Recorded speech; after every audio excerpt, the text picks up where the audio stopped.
The Trump administration now announcing it will be revising all green cards issued to citizens from 19 countries. Yeah, tonight the Muslim community across the 5 boroughs is bracing for those changes. Our Giovanni Diaz is live in Sunset Park, Brooklyn, with how this change could impact people in our community. Gio. Yeah, Ernie, a lot of people will be impacted by this. The White House says that this move is actually to improve national security. But the problem is the Muslim community is responding tonight, saying that they feel targeted.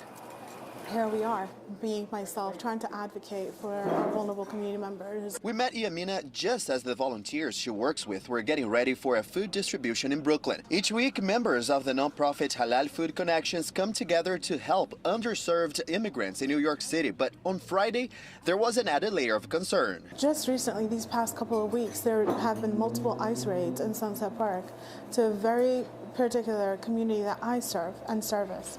In our food pantry lines, many of these recipients are afraid to even come and show up to receive very simple and very bare minimum needs. Once you build a system and you feel like you have a process set up and set out for success, something just comes and just throws you off your gate instantaneously, and it's really exhausting. This comes as the Trump administration announces new efforts to crack down on immigration from what the White House calls high-risk countries. After a deadly shooting involving members of the National Guard in Washington, D.C. by a refugee from Afghanistan, the Department of Immigration Services is now saying it will consider, quote, country-specific factors when reviewing immigration requests. 19 countries were cited, most of them of Muslim faith.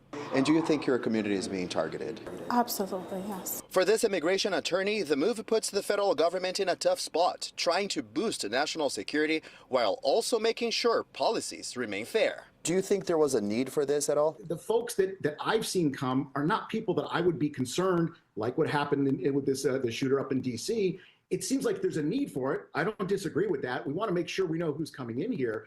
But at some level, I mean, how far do you go, and how much can you know?